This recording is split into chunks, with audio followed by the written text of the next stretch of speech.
So మనం ఏం చేయొచ్చు అంటే 2 ఓపెన్ లో ఉంది అని చెప్తుంది అనమాట బై ద వే యాక్చువల్ గా. సో నేనేం చేయొచ్చు యాక్చువల్ గా మీరు చూసినట్లయితే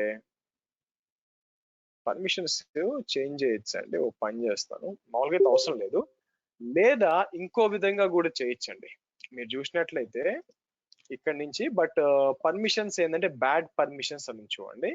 నార్మల్ గా అయితే మనం పవర్ షెల్ వాడమండి కనెక్ట్ అయ్యేటప్పుడు, పవర్ షెల్ వాడం. మనం ఏం చేస్తామంటే పుట్టి అనే టూల్ వాడతాం. పుట్టి డౌన్లోడ్ అంటారు బై ద వే, పుట్టి డౌన్లోడ్ అని చెప్పి మీరు డౌన్లోడ్ చేయొచ్చు అనమాట. యాక్చువల్గా మీకు ఏమవుతుందంటే మల్టిపుల్ టూల్స్ అవసరం.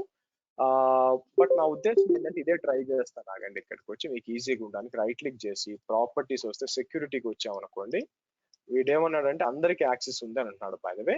సో నేను ఏం చేస్తాను అడ్వాన్స్ అని చెప్పి ఈ ఫైల్ వరకు మీకు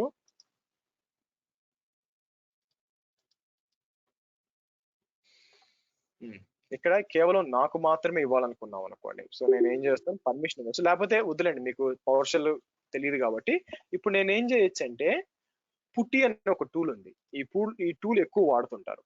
నేను ఏం చేస్తాను ఇక్కడికి వచ్చి 2 డౌన్లోడ్ చేస్తానండి.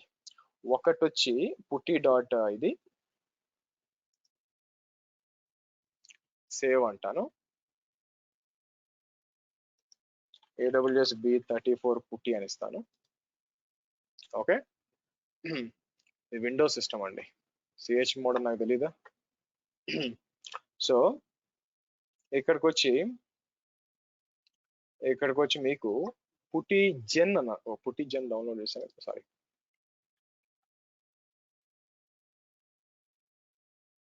పుట్టి డాట్. సో ఇంకోటి డౌన్లోడ్ చేయండి పుట్టి జెన్ అండి, ఇది క్లిక్ చేశారు అనుకోండి,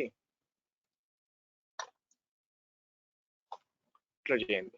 ఎందుకు ఇది చేస్తున్నాము, మనకి పుట్టి టూల్ కి పెమ్ ఫైల్ ఉంది కదా, పెమ్ ఫైల్ గురించి తెలియదండి మీకు. ఇందాక మనం పెమ్ ఫైల్ డౌన్లోడ్ చేసాం కదా, సి డ్రైవ్ లో పెమ్ ఫైల్ ఉంది కదా, ఏమని AWS34. ఆ పెమ్ ఫైల్ అంటే ఏంటి అని తెలియదు అనమాట. సో మనం ఏం చేయాలి, పుట్టికి అర్థమయ్యేటట్టు కన్వర్ట్ చేస్తాం. ఎలాగా, ఇక్కడ మీకు డౌన్లోడ్స్కి వచ్చి పుట్టి జెన్ అని ఓపెన్ చేసి మీరు చూసినట్లయితే లోడ్ అని చెప్పి మీకు ఇక్కడికి వచ్చి ఆల్ ఫైల్స్ అని చెప్పి మరియు సెలెక్ట్ చేసుకుంటారు. AWS B34 అని చెప్పి సేవ్ ప్రైవేట్ కీ అని చెప్పి నేను ఏం చేస్తాను మీకు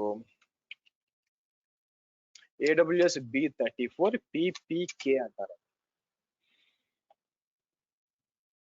ఎక్కడ చేద్దాం, సరే డౌన్లోడ్స్ లో చేద్దాం, AWS PPK అని డౌన్లోడ్ చేస్తాను.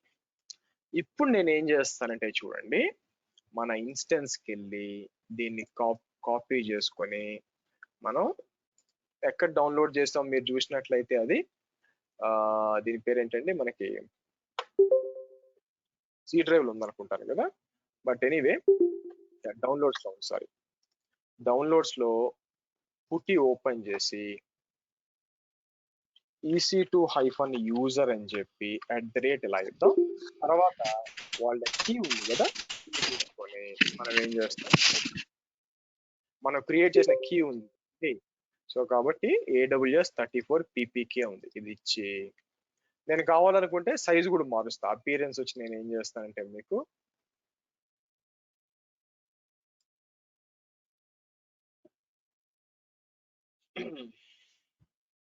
చూసారా, మీకు లాగిన్ అయిపోయింది చూడండి.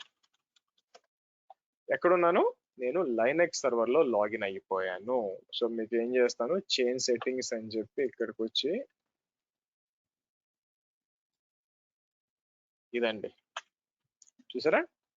సో ఈ విధంగా మనం VPC క్రియేట్ చేసి దాని లోపల ఈ విధంగా మనం సర్వర్ చేసాం. ఇక్కడ అన్నిట్లో కూడా ఇప్పుడు మీకు బిల్లు పడే అంశం ఏంటి అంటే, let me tell you, VPC creation కి బిల్లు పడదు, సబ్నెట్ క్రియేషన్ బిల్లు పడదు, internet gateway routing table security దేనికి బిల్లు పడదండి, ఒక్కదానికి పడుద్ది, విచ్ ఈస్ EC2 లైనెక్స్. కానీ మీకంతా ఫ్రీ అకౌంట్స్ ఉన్నాయి కాబట్టి, మీకు ఫ్రీ ట్రయల్ కాబట్టి ఇప్పుడు మనం చేసిన ల్యాబ్ దేనికి మీకు బిల్లు పడదు.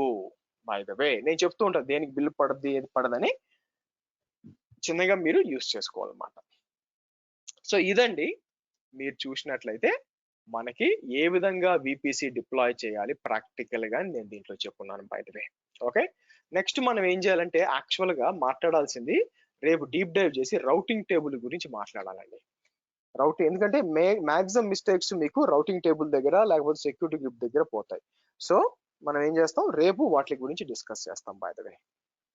ఓకే, సో క్వశ్చన్స్ కి వెళ్లే ముందు మీరు ఏం చేయాలా, మీ ల్యాబ్ అంతా అయిపోయినాక మీరు ఏం చేయాలా, రైట్ క్లిక్ చేసి టెర్మినేట్ కాదండి, స్టాప్ కాదు, టెర్మినేట్ అని చెప్పి టెర్మినేట్ చేసేయండి. మీకు సర్వర్ మొత్తం డిలీట్ అయిపోద్ది. గుర్తుపెట్టుకోండి, డిలీట్ అయిపోయినా కూడా ఇన్స్టెంట్ స్టేట్ టెర్మినేట్ వస్తుంది, ఒక హాఫ్ అన్ అవర్ అట్లే ఉంటుందండి, మీరు టెన్షన్ అవ్వాల్సిన పని లేదు.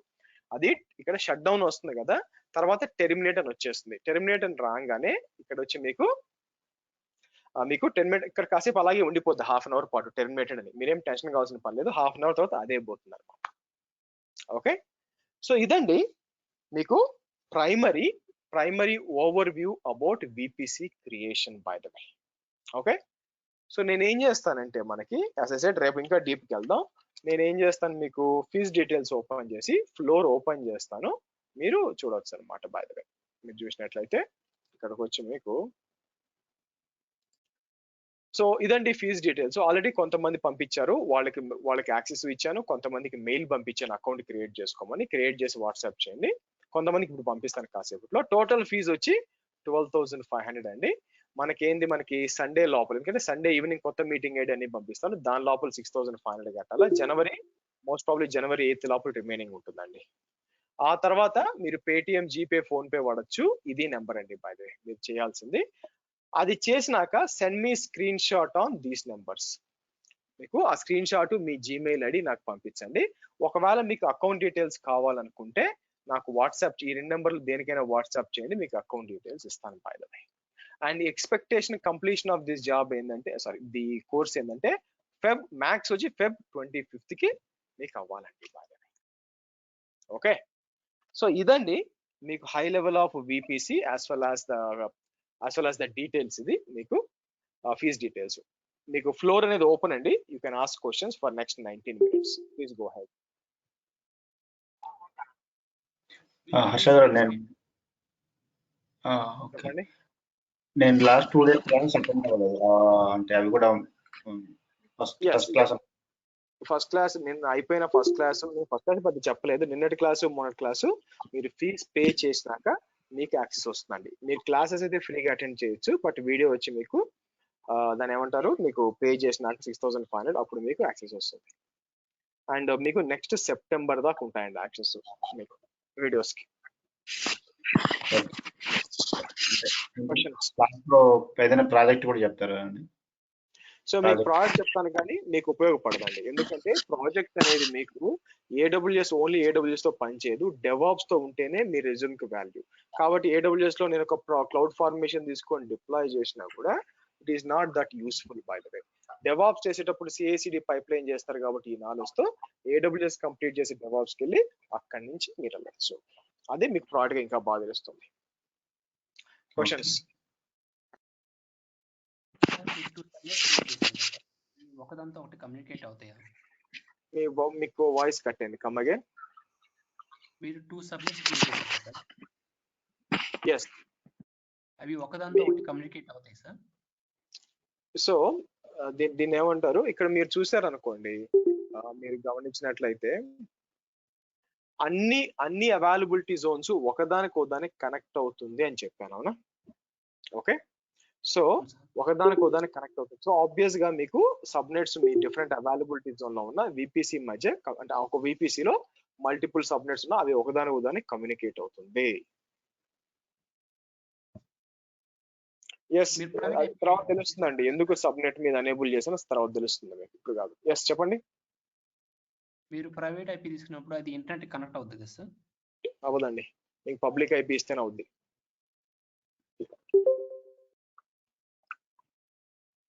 Thanks. Questions guys? Private IP తో ఎలా కనెక్ట్ అవ్వాలి? ఎక్కడి నుంచి? డిపెండ్స్ అపాన్ మీరు ఎక్కడి నుంచి. ప్రైవేట్ ఐపీతో కనెక్ట్ అవ్వాలంటే ఆబ్వియస్ గా మీ ఆఫీస్ నుంచో మీ దగ్గర నుంచో విపిఎన్ కనెక్టివిటీ ఉండాలి, ఆర్ ఎక్స్ప్రెస్ రౌట్ ఉండాలి.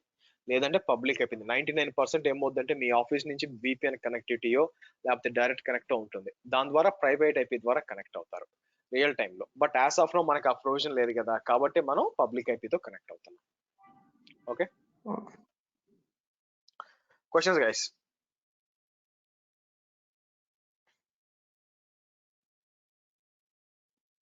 క్వశ్చన్స్ అండి.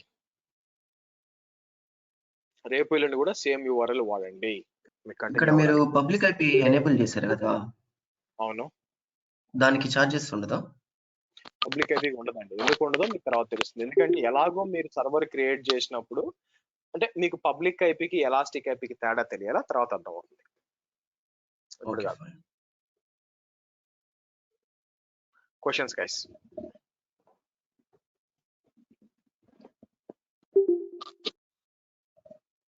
ఏమంటే అయితే AWS ఈకోస్ తర్వాత ఖచ్చితంగా మళ్ళీ డెవాప్స్ చేయాలంటారు. అయితే మళ్ళీ మనం అంటే ఏదైనా మీరు జాబ్స్ ఆలోచించాల్సింది ఏంటంటే, మీకు భారతదేశం మొత్తం మీద మీరు ఒక్కరే AWS చేస్తుంటే మీకు పిలిచి ఉద్యోగం ఇస్తారండి.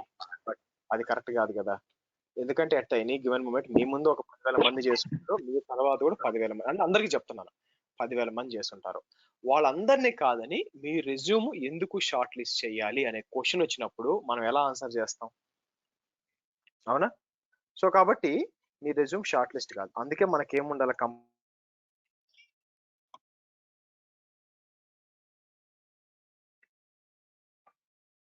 ఓకే గైస్, నా డెస్క్టాప్ వచ్చి నాకు క్రాష్ అయింది బై ద వే. వినిపిస్తుందండి అందరికి? ఒక్క నిమిషం చెప్తున్నాను నేను, క్వశ్చన్ ఆన్సర్ చేస్తున్నాను. క్వశ్చన్ ఆన్సర్ చేస్తున్నా, వెయిట్ చేయండి.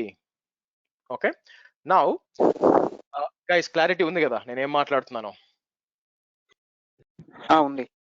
ఓకే, సో కాబట్టి నేనేం చెప్తున్నాను, ఎందుకు మీకు ఓన్లీ AWS ఒకటి సరిపోదు అంటే, ఆబ్వియస్ గా మీకు కన్సల్టెంట్స్ మీకు సెర్చ్ చేసేటప్పుడు వాళ్ళు ఓన్లీ AWS పెట్టరండి, వాళ్ళు AWS అండ్ DevOps అడుగుతారు. యాక్చువల్ గా మీరు కావాలంటే మాన్స్టర్ లో పోయి ఎక్కడన్నా చూడండి, బై ద వే మీకు అడుగుతారు. కాబట్టి ఓన్లీ AWS మీకు కంప్లీట్ అయితే మీకు వర్కౌట్ కాదు, డెవాప్స్ కూడా చేయాలి. అయితే స్మార్ట్ ఎనఫ్కి వెళ్ళిపోయి కాంబినేషన్ ఆఫ్ రెండు కోర్సులు కలిపి చేస్తే గుర్తుపెట్టుకోండి, ఎప్పుడైనా కూడా ఎవరైనా కూడా రెండు కలుపు అంటే ఒక లేడీ ఫోన్ చేశారు నాకు, సార్ ఒక ఇన్స్టిట్యూట్ వచ్చి రెండు AWS అండ్ డెవాప్స్, ఎందుకండి అన్మ్యూట్ చేస్తారు, hold on. So AWS and DevOps రెండు కలిపి వాళ్ళు 2 months లో చెప్తున్నారు, మీరు 5 months లో చెప్తున్నారు. తేడా ఏంటంటే, నేను అడిగిన అది వాళ్ళని కదమ్మా అడగాలి, మీరు నన్ను ఎట్లా అడుగుతారు అని. సో కాబట్టి మీకు తొందరగా కంప్లీట్ అయిపోవాలంటే ఇన్స్టిట్యూట్సే చెప్పగలవండి, ఎందుకంటే వాళ్ళు అక్కడ సూపర్ మ్యాన్ ఉంటారు, వాళ్ళు చెప్పగలరు. కానీ నేను చెప్తే మీకు AWS ఒక 2 నెలలు, DevOps ఒక 4 నెలలు పడుతుంది, ఎందుకంటే సిలబస్ అంత పెద్దది బై ద వే. సో కాబట్టి it will take time. Okay, questions అండి? సార్ మాడ్యూల్ 9 లో creating code pipelines and integrating with GitHub అన్నారు. పైప్లైన్స్ జెంకిన్స్ లో చెప్తారా? జెంకిన్స్ అనేది DevOps లో ఉన్నప్పుడు అది AWS లో ఎందుకు వస్తుందండి? AWS లో డెవలపర్ టూల్స్ అని కోడ్ పైప్లైన్ అని ఉంది, తెలుసా? ఐడియా ఉందా? లేదు సార్. సో కింద అక్కడ కోడ్ కమిట్ ఇచ్చి ఉంటాను చూడండి, డెవలపర్ టూల్స్ అని, అవి వేరే. సో జెంకిన్స్ అనేది DevOps లో వస్తుంది, ఇక్కడ రాదు. Okay sir, okay. Questions guys? Direct గా అక్కడ కీ పేర్ క్రియేట్ చేసినప్పుడు డైరెక్ట్ గా PPK ఫైల్ డౌన్లోడ్ చేయొచ్చా? టెక్నికల్ గా చేసుకోవచ్చు. అయితే ఏమవుతుందంటే, మీరు కొన్నిసార్లు లైనెక్స్ నుంచి లైనెక్స్ కి లాగిన్ చేయాలంటే PPK పనిచేయదు, అప్పుడు పెమ్ అవసరం అవుతుంది, మళ్ళీ వెనక్కి మార్చాలా, అందుకని తలకాయ నొప్పి అయిపోతుంది. అందుకని పెమ్ గా తీసుకొని తర్వాత PPK మార్చొచ్చు. మీకు తెలుస్తుందిలే, నేను చూపిస్తాను ఎందుకు ప్రాబ్లం ఏంటని. క్వశ్చన్స్ అండి? ఒకవేళ కీ పోతే సర్వర్ లాగిన్ అవ్వచ్చా మనం? వేరే ఛాన్స్ అవ్వచ్చు, దానికి ఏంటంటే వేరే ద్వారా చేయొచ్చు.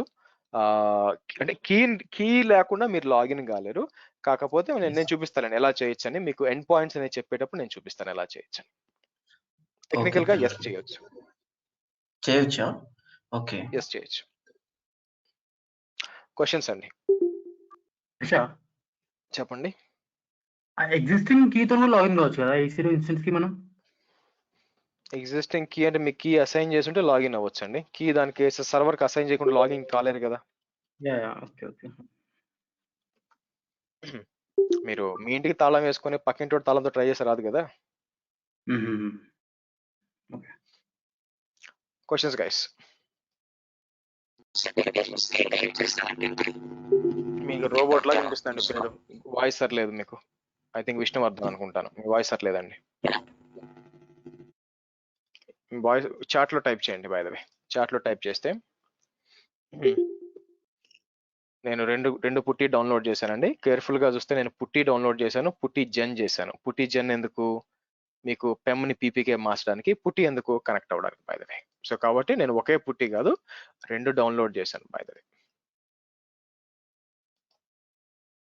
హర్ష గారు మామూలు కొన్ని ఇంటర్వ్యూస్ వాళ్ళు అజూర్ కానీ AWS క్లౌడ్ డిప్లాయ్మెంట్ మాత్రమే కావాలి అంటున్నారు. అది అజూర్ గానీ అర్థం కాలేదండి. AWS క్లౌడ్ డిప్లాయ్మెంట్ రిక్వైర్మెంట్ ఉంది అంటున్నారు కొన్నిట్లో అయితే. AWS క్లౌడ్ డిప్లాయ్మెంట్ నాకు అర్థం కాలేదండి. ఏంటిది యాక్చువల్ గా? What is AWS cloud deployment?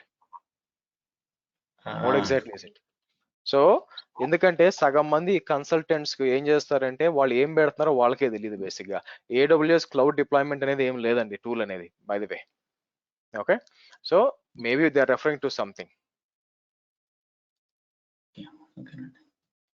అలాంటి టూలే తినలా మీకు. అట్లీస్ట్ GCP లో ఉంది క్లౌడ్ డిప్లాయ్మెంట్ అని. AWS క్లౌడ్ డిప్లాయ్మెంట్ ఎక్కడ లేదు నేను. Questions guys. హలో హర్ష గారు ఈరోజు కొద్దిగా 7 స్టెప్స్ సబ్నెట్స్ కొద్దిగా నాకు కన్ఫ్యూజింగ్ గా అనిపించింది. మళ్ళీ వీడియోస్ తీసుకొని చూసి ఏమైనా డౌట్స్ ఉంటే మిమ్మల్ని అడిగితే మీరు ఎక్స్ప్లెయిన్ చేస్తారు అంతే కదా సార్? చేస్తాము, రేపు మళ్ళీ చూస్తామండి. ఈ రోజు ఏంటంటే టెక్నికల్ గా మీకు చూపించాను, రేపు స్పీడ్ అయిపోయింది సార్ నాకు. డిగ్ చేస్తాను. స్పీడ్ కాదు, ఎవరికి అర్థం కాదు నాకు తెలుసు, ఎందుకంటే టైం లేదు యాక్చువల్ గా. అందుకని స్టెప్స్ చూపించాను. రేపు నేను ఏంటంటే డిగ్ డౌన్ చేస్తాను, అదే కొంచెం చెప్తాను. Okay sir, thank you. iOS device అంటే ఏంటండి, మీరు మ్యాక్ వాడారు అనుకోండి, మ్యాక్ మీరు పుట్టి అవసరం లేదు. మ్యాక్ లో మీకు టెర్మినల్ ఉంటుంది కాబట్టి డైరెక్ట్ గా యూజ్ చేసుకోవచ్చు. మీకు టెర్మినల్ లో డైరెక్ట్ గా యూజ్ చేయొచ్చు అనమాట, అవసరం లేదు iOS కి. క్వశ్చన్స్ అండి. సర్టిఫికేషన్ పర్పస్ కూడా మీరు ఎట్లా ఏమైనా చెప్పింది చెప్పినట్టు ప్రాక్టీస్ చేస్తే ఈజీగా అయిపోదండి. ఒక రంగా చెప్తే సర్టిఫికేషన్ మీకు AWS సొల్యూషన్ ఆర్కిటెక్ట్ అసోసియేట్, తర్వాత SysOps and developer associate. Professional exams కాదు. ప్రొఫెషనల్ ఎగ్జామ్స్ కి మీరు హ్యాండ్స్ ఆన్ ఉంటేనే చేయగలరు. అన్ని అసోసియేట్ లెవెల్ ఎగ్జామ్స్ బ్రహ్మాండంగా రాసుకోవచ్చు. ఇన్ఫాక్ట్ మీరు ఈ కోర్స్ అటెండ్ చేయాల్సిన అవసరం కూడా లేదు. ఈ certification is the main purpose. So certification pass అవడం అంటే ఇంట్లో కూర్చొని చదువుకుని అయిపోద్దండి. ఈ కోర్స్ ఏంటంటే అపార్ట్ ఫ్రమ్ దట్ మన మెయిన్ కాన్సన్ట్రేషన్ జాబ్ రెడీనెస్ అనమాట, not only certification. Questions guys చెప్పండి. ఎన్ని రౌటింగ్ టేబుల్స్ అయినా కనెక్ట్ చేయొచ్చా వన్ VPCకి, సింగిల్ VPCకి? ఎన్నైనా ఉంటుందండి, లిమిట్ ఉంటుంది. 200 100 ఎంత ఉంటుంది, లిమిట్ ఉంటుంది. అన్ని ఇప్పుడు రీచ్ కమ్మను కాకపోతే అంతే. ఓకే, రియల్ టైమ్ లో ఎన్ని క్రియేట్ చేస్తారు రౌటింగ్ టేబుల్స్? 4 5 ఉంటాయి మహా అయితే. ఓకే, అంతా డిపెండ్స్ ఆన్ రిక్వైర్మెంట్ కదండి. కొన్నిసార్లు ఒకటే ఉంటుంది, కొన్ని depends on requirement. Subnet base పెట్టా డిపెండ్స్ అండి, తర్వాత తెలుస్తుందండి. ఓకే, మీకు సిలబస్ చెక్ చేసుకోండి. So it's a funny question, DevOps లో ఎన్ని టూల్స్ నేర్పిస్తారు అని చెప్పి. అది ఎట్లుంటుందంటే మీకు 100 రూపాయలకి ఎన్ని డజన్ల ఆర్టికల్ వచ్చినట్టు ఉంటుంది. sriharshav.com వెళ్ళండి, మీకు ఇక్కడ అన్ని సిలబస్ ఇచ్చి ఉంటాను. అది చెక్ చేయండి, ఒక ఐడియా వస్తుంది. ప్రతి ఉదాహరణకి సిలబస్ ఉంటుంది బాగా, అది చెక్ చేయండి, మీకు ఒక ఐడియా వస్తుంది ఏం టూల్స్ అని చెప్పి. Questions guys.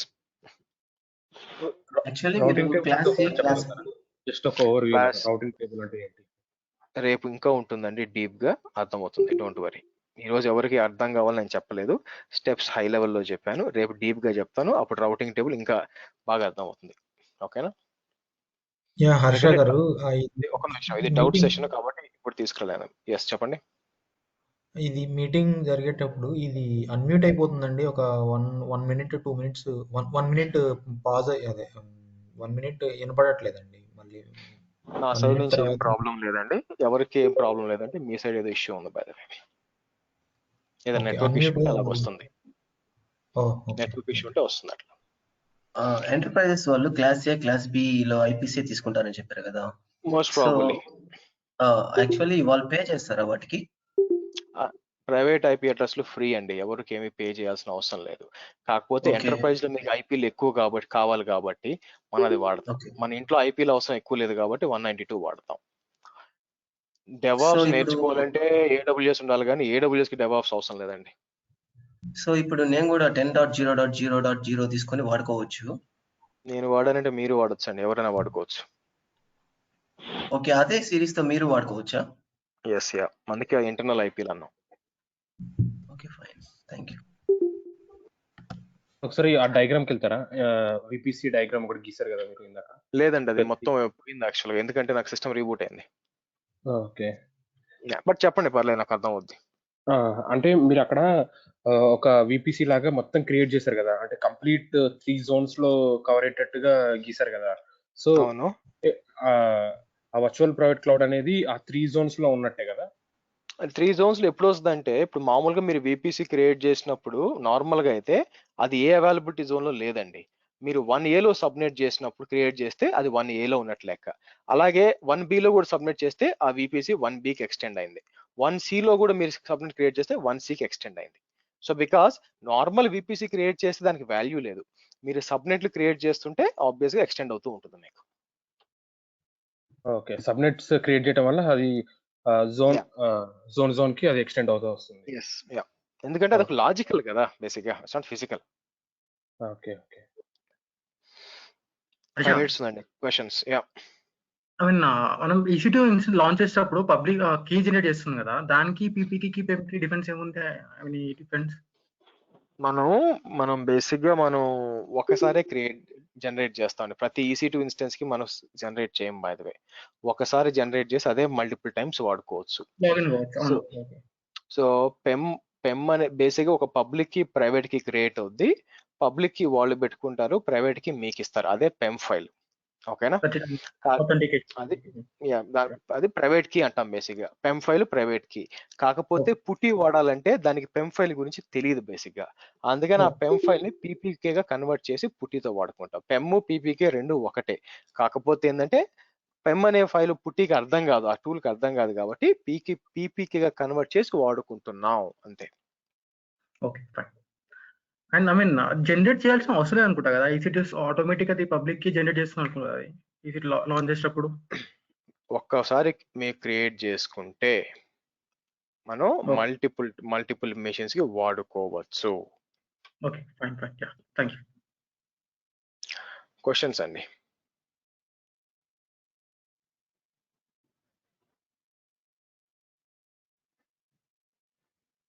Questions guys. Harsha garu, 2 accounts నుంచి సేమ్ విపిసి నేమ్ తో విపిసిస్ క్రియేట్ చేసుకోవచ్చు ఒకటే రీజియన్ లో? ఒక అకౌంట్ లో కూడా చేసుకోవచ్చు అండి, ఎందుకంటే మీ విపిసిలకి వేరే అకౌంట్ సంబంధమే లేదు దాని గురించి మీకు. ఒకే అకౌంట్ లో కూడా చేసుకోవచ్చు అంటారు సేమ్? డెఫినెట్ గా చేసుకోవచ్చు. పుట్టి అనేది మొబైల్ ఎక్స్ట్రీమ్ వాడుకోవచ్చు. చాలా డిఫరెంట్ టూల్స్ ఉన్నాయండి. ఓకే, సో డిఫరెంట్ టూల్స్ ఉన్నాయి, కానీ పుట్టి అనేది చాలా లైట్ వెయిట్, మీకేం ఇన్స్టాల్ చేయాల్సిన పని లేదు, లైసెన్స్ ఇష్యూస్ కూడా లేవు బై ది వే, అందుకని పుట్టి ఎక్కువ వాడతారు. సబ్నెట్ అంటే ఏంటంటే నేను ఏం చేశాను, విడగొట్టాను కదా, అదే కదా సబ్నెట్టింగ్, అంతకుమించి ఏముంది. సో వీడియో అనేది నెక్స్ట్ సెప్టెంబర్ దాకా ఉంటుందండి.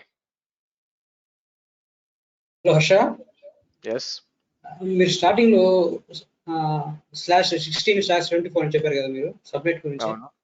అవును, అది ప్రాక్టికల్ ఎట్లుంటుందండి? అది నేను చేసిన ప్రాక్టికలేనండి, అదే అలాగే ఉంటుంది. మీకు తెలియాల్సిన అవసరం లేదు, మళ్ళీ రేపు రిపీట్ చేస్తాను. బేసిక్ గా వెబ్ సర్వర్స్, యాప్స్ ఎలా ఉంటుందని అప్పుడు అర్థం అవుతుంది. సో సింపుల్, /16 అంటే పెద్ద నెట్వర్క్ అండి. దాన్ని విడగొట్టాలంటే మీకు రేపు నేను మళ్ళీ వెబ్ సర్వర్స్, యాప్ సర్వర్స్ తీసుకొని సబ్నెటింగ్ క్రియేట్ చేసేటప్పుడు దాంట్లో ఇబ్బందులు ఏంటి, అది ఏముంటుందో మీకు చెప్తాను మీకు. క్వశ్చన్స్?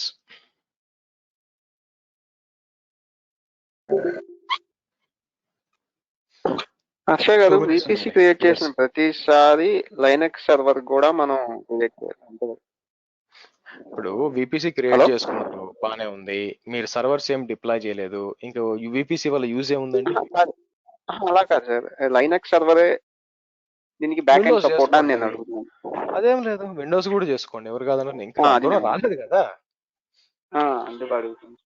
అదేం లేదు, విండోస్ కూడా ఓకే. చూద్దాం. Questions guys.